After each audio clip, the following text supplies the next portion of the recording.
오늘 보실 말씀은 신약성경 311쪽 에베소서 2장 1절부터 3절까지 말씀 제가 읽겠습니다. 그는 허물과 죄로 죽었던 너희를 살리셨도다. 그때의 너희는 그 가운데서 행하여 이 세상 풍조를 따르고 공중에 권세 잡은 자를 따랐으니 곧 지금 불순종의 아들들 가운데서 역사하는 영이라. 전에는 우리도 다 그 가운데서 우리 육체의 욕심을 따라 지내며 육체의 마음과 원하는 것을 하여 다른 이들과 같이 본질상 진노의 자녀이었더니. 아멘. 할렐루야. 여러분 한 주간 평안히 잘 지내셨습니까? 우리 기도하고 말씀 나누겠습니다. 하나님 아버지, 오늘 함께 예배드리게 하심을 감사하고 또 찬양으로 주님께 영광 돌리게 하심을 감사를 드립니다. 이제 말씀 나누오니 성령님 이곳에 오셔서 진리의 빛을 우리의 마음속에 비춰 주시옵소서. 예수님의 이름으로 간절히 축복하며 기도하옵나이다. 아멘. 우리 요즘에 매주마다 성경적인 세계관을 세우는 것에 대해서 우리 계속해서 말씀을 나누고 있지요. 예수님을 구원자로 믿고 하나님의 자녀가 된 그리스도인은 성경적인 세계관을 통해서 세상을 보고 자기 자신을 봐야 돼요. 그래야지만 우리가 믿음을 따라서 진리 안에 살아갈 수가 있습니다. 그런데 이 성경적 세계관을 가지고 살아간다는 것은 안경을 쓰는 거랑 굉장히 비슷합니다. 무슨 안경이냐면 우리 마음의 안경인 거예요. 우리는 눈이 시력이 좀 이제 나빠지면 안경을 쓰면서 쭉 살아가죠. 안경을 써야 시력이 교정이 돼서 내가 잘못 보던 눈이 환하게 선명하고 초점이 맞춰서 바르게 볼 수가 있는데 우리의 영적인 눈도 마찬가지예요. 죄로 인해서 때로는 하나님을 떠나 있었기 때문에 우리가 이 세상을 인식하는 우리 영혼의 눈이 왜곡이 됐어요. 제대로 못 보고 왜곡되고 보고 찌그러지고 바르게 보지 못하는 그런 상태로 살아왔다가 내가 예수 믿고 내가 성경의 진리를 믿고 그 성경의 진리가 내 영혼의 안경이 돼서 성경적 세계관을 따라 세상을 보게 되면 우리는 이전에 내가 세상을 바라보는 것과 달리 성경이 말하는 대로 하나님이 창조하신 대로 이 세상을 제대로 볼 수가 있어요. 그걸 위해서 쉽게 비유로 들면 우리의 영적인 눈도 교정을 해야 됩니다. 교정을 할 때 렌즈가 필요하죠. 마음의 이 눈도 교정을 하려면 렌즈가 필요한데 그 렌즈는 뭐냐면 성경에 나오는 가장 중요한 진리가 우리의 영혼의 눈에 왜곡된 시선을 교정하는 렌즈가 돼요. 제일 첫 번째 렌즈는 우리가 지난 시간까지 얘기했던 것처럼 하나님이 살아계시고 이 세상을 창조하셨다. 살아계신 하나님, 이 세상을 창조하신 이 세상 속에 우리가 살아가고 있다는 그 진리가 세상을 보는 관점이 돼야 돼요.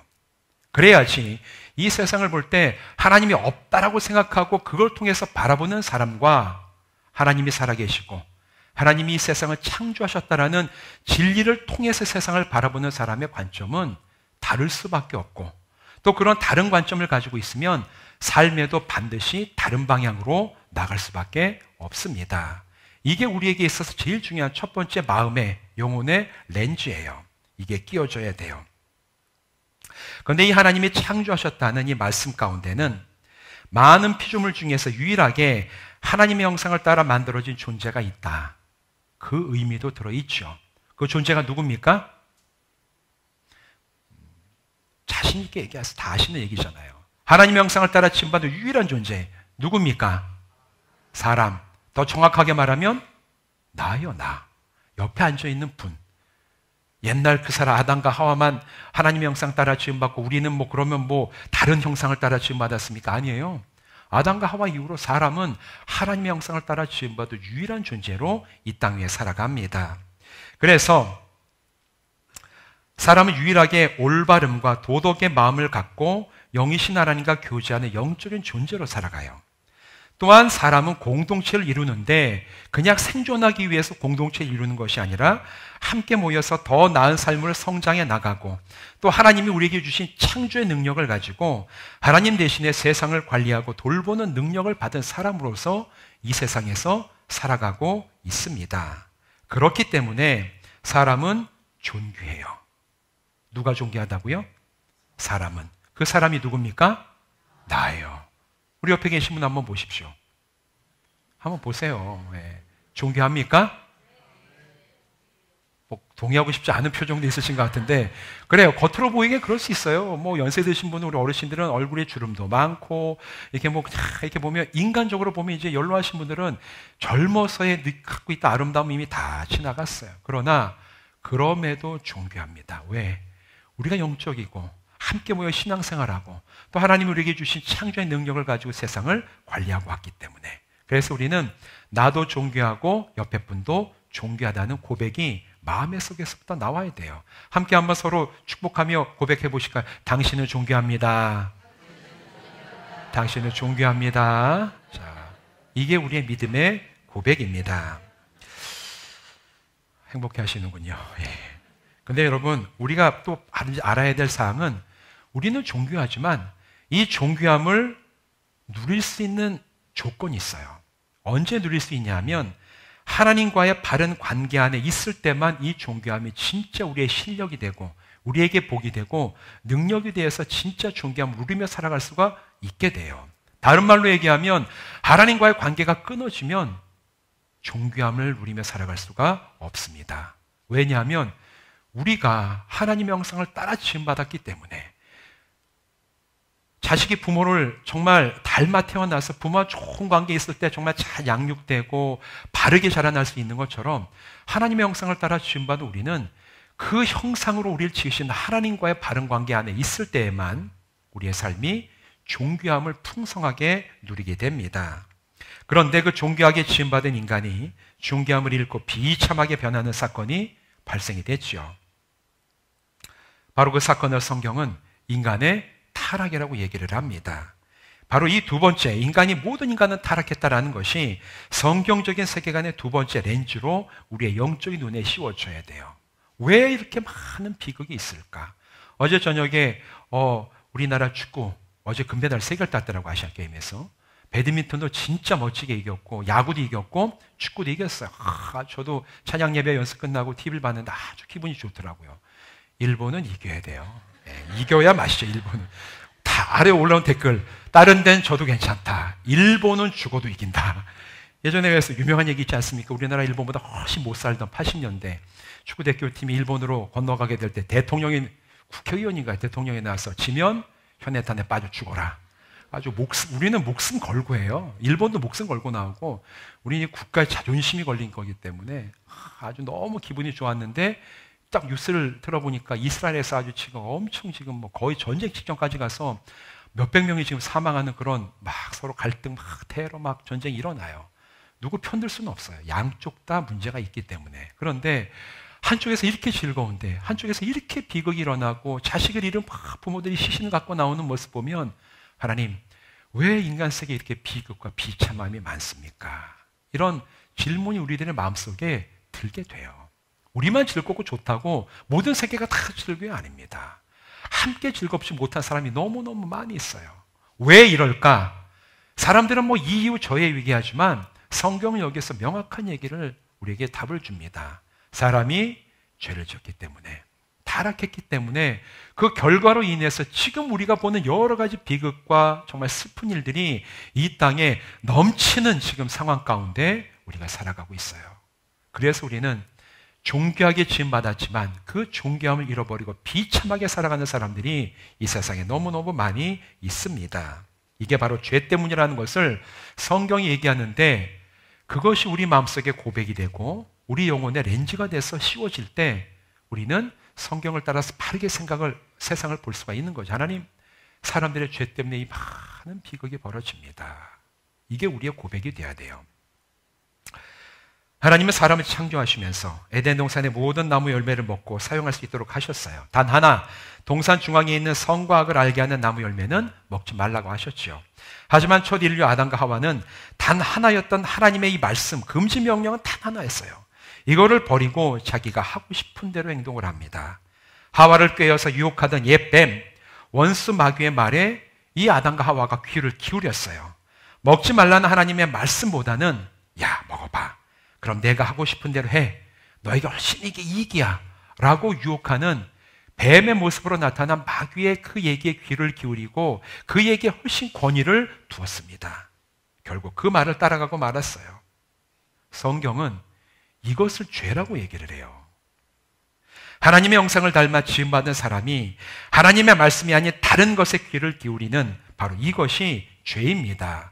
다른 말에 권위를 두고 그 말이 마치 진리인 것처럼 따라가는 것이 하나님 앞에서 죄라는 얘기예요.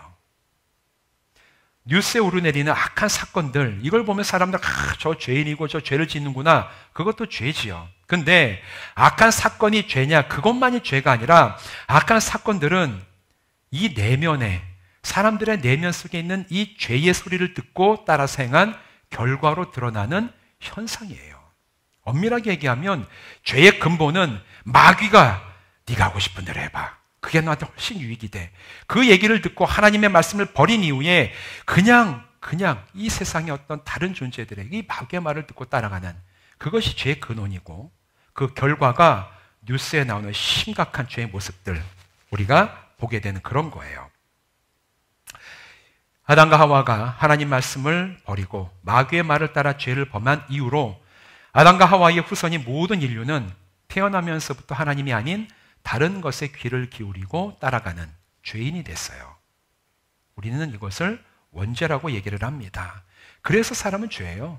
죄인이에요. 사람이 죄인인 것은 뭐 우리가 아담과 하와의 핏줄을 받았기 때문에 그러는 게 아니라 태어나면서부터 우리는 하나님과 단절된 관계 속에 살아갈 수밖에 없기 때문에, 그래서 그게 원죄고 우리가 태어나면서 죄인이라는 의미입니다. 이런 상태를 오늘 본문 2절 말씀이 이렇게 얘기를 하죠. 그때에 너희는 그 가운데서 행하여 이 세상 풍조를 따르고 공중의 권세 잡은 자를 따랐으니 곧 지금 불순종의 아들들 가운데 역사하는 영이라. 하와를 유혹한 옛뱀 마귀는 지금도 아담과 하와의 후손들인 이 사람들 가운데서 역사해서 하나님의 음성이 아니라, 하나님의 말씀이 아니라 자기의 소리를 듣고 내 내면의 이야기를 듣고 내가 하고 싶은 대로 그렇게 믿고 따라가게끔 지금도 끊임없이 사람들을 유혹하고 엎어뜨리고 망가뜨리고, 그 길만 유일한 길인 것처럼 우리를 정말 잘못된 시선으로 세계를 보게 하는 게 이 마귀의 지금 하는 일들이에요. 이렇게 마귀의 소리에 귀를 기울이게 되면 어떻게 행동하게 되느냐? 뭐 마귀의 소리를 듣고 나가서 뭐 해코지 하고 이게 아니에요. 그건 우리가 너무 추상적이고 뭐 영화에 나오는 거 공포 영화처럼 뭐 마귀 무슨 말 얘기를 하면 듣고 나가서 무슨 행동을 하는 건, 그건 아주 작은 부분이고, 오늘 이 본문 말씀의 3절은 마귀의 소리를 듣고 거기에 권위를 두고 따라가면 어떻게 행동하느냐? 우리 3절 말씀 가운데 한번 같이 읽어보실까요? 시작. 우리도 그 가운데서 우리 육체의 욕심을 따라 지내며 육체의 마음에 원하는 것을 하여 다른 이들과 같이 본질상 진노의 자녀였더니. 옛뱀, 하와를 유혹했던 옛뱀과 마귀가 들려주는 그 소리를 따르는 게 나가서 무슨 대단한 일을 하는 게 아니라 내 욕심을 따라가는 거래요. 내 마음에 하고 싶은 대로 행하고, 하나님과 상관없는 인생을 살아가면 내가 하고 싶은 대로 하고, 내가 즐기고 싶은 대로 하고, 내가 얻고 싶은 것 다 얻으려고 하는 탐심을 따라가는 것이 바로 마귀가 들려주는 소리를 따라가는 인간의 구체적인 행동과 현상이라는 것을 여러분 꼭 아셔야 됩니다. 그래서 마귀를 따라가는 게 대단히 범죄하는 게 아니라 내 욕심 따라, 내 탐심을 따라 살아가는 사람이, 저 사람은 하나님이 아니라 마귀의 소리를 듣고 따라가는 사람이구나. 우리는 이 사실을 분명히 아셔야 돼요. 마귀의 유혹은 대단한 게 아니죠. 그런데 이렇게 죄를 따라가게 되면 반드시 그에 대한 결과를 가져오게 돼요. 하나님은 창세기 2장 17절에서 이렇게 말씀을 하십니다. 선악을 알게 하는 나무의 열매는 먹지 마라. 내가 먹는 날에는 반드시 죽을 것이다. 하나님께서 말씀하셨어요. 그리고 이것을 어긴 결과에 대해서 야고보서는 이렇게 얘기를 합니다. 야고보서 1장 15절 말씀이에요. 욕심이 잉태한 즉 죄를 낳고 죄가 장성한 즉 사망을 낳느니라. 어떻게 마귀의 소리를 따라가게 되면 그 일어나는 일이 뭐냐? 욕심을 갖게 되고, 욕심대로 따라가다 보면 죄를 낳게 되고, 그 죄 때문에 결국 인간은 사망하게 된다. 그 과정을 야고보서가 명확하게 얘기해 주고 있죠.